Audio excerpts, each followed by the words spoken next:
Good morning, ma'am. We will be explaining our project for the G component for information theory and coding. I and my teammate Ayush will explain the project for image compression using modern and the old technologies which are upcoming in the years, such as K-means, PIL. There are modern libraries which are currently used in image compression, and the old diagnostic libraries such as DCT, which was previously used from a long time ago and which has been there for years and years and years and still being in use for lossless transaction. So I just present for the part of PIL. Just a minute.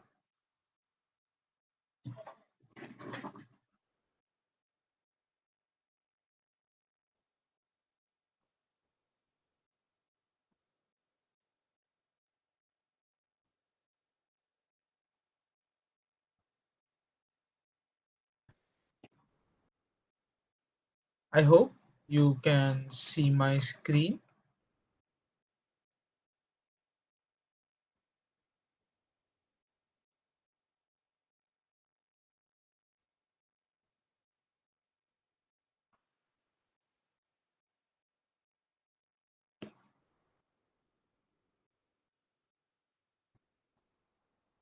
Yeah.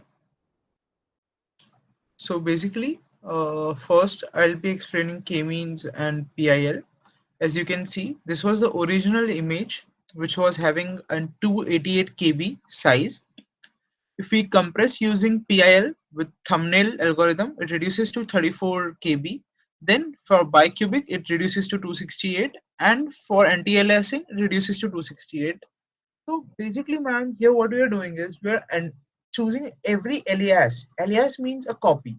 If the vectors or the features have the same evaluation of the matrix, then they are anti-alias and they will be combined together. In bicubic, we perform cubic explanation of the plane, where if there is some redundancy or threshold values, if they are similar to each other, they will be combined to one. That's why we see a better image at a reduced size. And in k-means, we basically cluster each and every algorithm here, each and every part of the image, and we cluster them into small groups. In the groups, we have three factors RGB, and if the three factors have similar values, it are clustered into three particular groups. If the group of four size is there, then it's reduced to 14 KB. But the image will be drastically compressed and have lost many features. If we choose a higher group, like if we convert this into 64 groups, then the cluster will be showing us 113 KB, which is good for us to show. And here's the algorithm. Thank you, Dhruv, for explaining the machine learning part of our project. My name is Ayush Kumar and I will be continuing from here. So the next part of our project is image compression using DCT and other compression methods like Huffman coding and run length. So in this part of our project, what we are doing is we are taking an image and we are trying to compress and then decompress it. This is how the compression part of the project works. So first we are taking the image and then we are separating the channels of that image as red, green and blue, and then we are taking the DCT. After that we are using threshold and quantization method. This we are doing so that we can remove the high frequency component of the image while retaining the low frequency component. So and then after that we are applying 8 cross 8 run length coding. To further compress it, we are converting that matrix into a string and then applying Huffman coding. After that, we merged all those data, binary data, and then add a metadata to that data. So the metadata has Huffman table for decompression and other variables like the image size and threshold values, and then we write that file. So here is how our compression part works. So first we are reading the image using OpenCV library, and this one represents that we are reading the image in the color mode. Then we split all those channels. This loops basically represents 8 cross 8 DCT.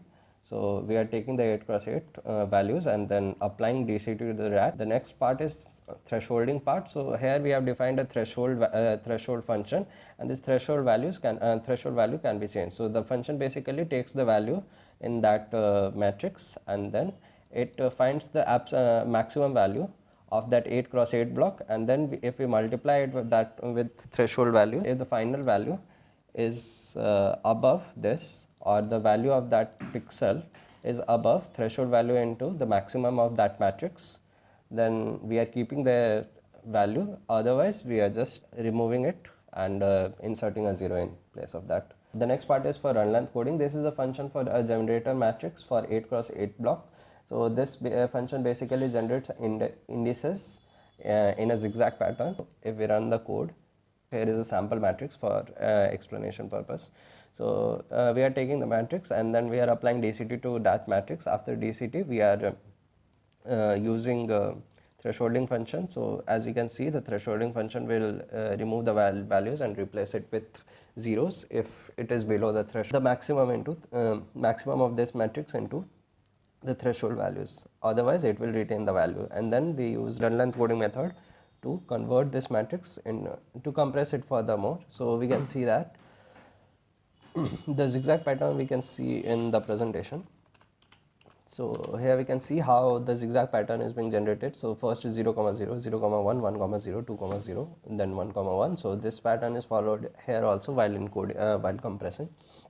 So first value is 416, second is minus 25, then third is 348, then we go here next 147, then we climb again with 0, minus 22, and then 0, minus 37, 26, 120. So this is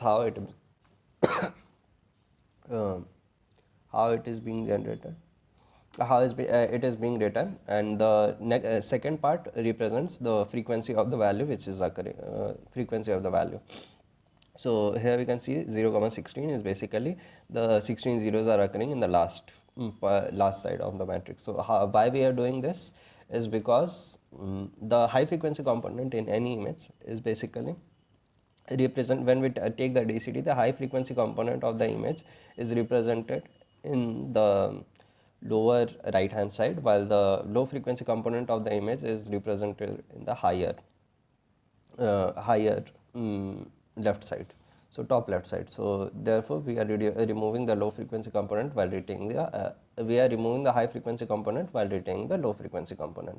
After that, we are converting this matrix into a string and then we are trying to Huffman encode it. So after we can see that, yeah. So for how so here we are, after we can see the output of the channel after run length coding, which is being saved in r.txt. So if we can see the output, it will be written like this, and we are removing brackets and extra spaces. So we can easily understand that the first one is unique value, while the second or the even positions are frequency of those values.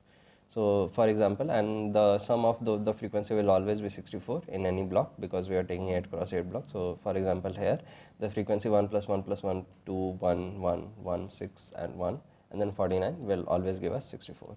And the odd positions represent the actual value, while the even position represents the frequency of that value.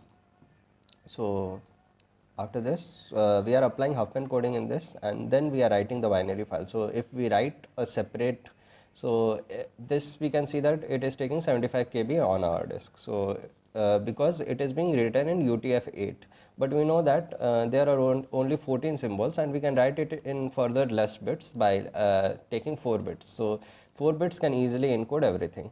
But if we apply Huffman coding, we can further reduce the number of bits which are being used. So after Huffman coding, this is the file which we are generating read, and this is a binary file, so it won't represent in a readable format for us, because programs will try to read it through existing coding methods. So it is trying to read it with UTF-16 LE, but because it is our custom compression method, only we can decode it. So now we can see by removing extra bits, we are taking almost more than, like we are compressing it by more than 50%. So this is how it works. So we have removed all the space brackets and space because we can easily decode that. And then after applying Huffman coding, so You can see that these are the Huffman codes. This is the Huffman table which is being generated, and Rx here is, this is for red channels. Respectively, we have generated for all the three channels, and Rx here represents the average length of the code word, and Hx is the entropy. So N is the efficiency of the code. So we are getting 98%, 98%, and 98.46%. So in all the three cases. So this is how we are compressing it, and we are then merging all the three channels. So this is how we are merging it. So we are saving the existing data like image size threshold value, and then the various values which we are getting after Huffman coding. So this is the Huffman table for the red channel, and 3976 or 31,000 bits are there in the red channel. Similarly, we are saving the number of bits in the respective channel and the Huffman table with with the actual data. So here we are encoding it in ASCII format and saving the data metadata. Then we are adding a null byte character, and then we are saving the byte data. So if we save this, so you can see that it will be represented like this. So this is the actual file which we are saving, and this is the image size, and here is the null character. So this is how we are saving the table. The next part is decompression of the image. So for this we have created a separate file. It is the reverse process, only we have to decode the metadata, and after that it is just the reverse process of compression. So here we are reading the binary file, we are processing the metadata, separating the channels, and then we are using Huffman decoding and reverse 8x8 run length coding. Here trimming of extra rows and columns is also possible. That the dimensions of image is not multiple of 8. So for example, if the dimensions of the image are 4 cross 3 403 cross 403, so then we are converting, adding some extra zeros to trim that, to basically pad that in right and bottom sides. 403 cross 403, then we will make the dimension of the image as 408 cross 408, and then we will trim, we will save that 408 cross 408, and then when we are decoding, then we will trim those extra zeros, and then we will take the inverse DCT of those values as block of 8 cross 8. So in this, this is how it works. So first we are reading the image, and then we are finding the first null character. Then before that null character, everything is metadata, and after that null character is everything of channel data. After reading the metadata, we are saving all the Huffman table in red, green, and blue. Image sizes for the image size, and image threshold is the threshold values which was used when the image was being compressed. So we are separating the channel. Red one is the number of bits which are there in the red channel. Accordingly, we are splitting all the three channels. Then we have the next step is Huffman decoding. In Huffman decoding, we just use the symbol dictionary or the Huffman table for each individual channel and decode it. So after this, we are using the same generator matrix to get the indices in a zigzag manner, and then decode the run length coding. After that, we are just using inverse DCT to get the actual data. So here we can see, if we run this file, this is the actual image which we are getting after decompressing when the threshold was 0.01. If we use threshold 0.03, let's say, so, and then we run the program again. This is the image which we are getting after running from reading the file with threshold 0.03. So the file is being saved here. So we can see that the actual image file was of 417 KB, while the output file is less in size, and it is according to the threshold value. So when we are giving threshold value as 0.04, the encoded file size is of 90 KB, while when we are giving 0.01 as threshold values, the file size is of 335 KB, and accordingly the quality of the image will also be reduced. So here this is the quality of the image with threshold function 0.03. If we compare those qualities, we can see that the image quality is also being decreased to save those bits, save some bits. So this is the quality of the image with threshold value 0.04. So this is the second part of our project which we have done. Thank you.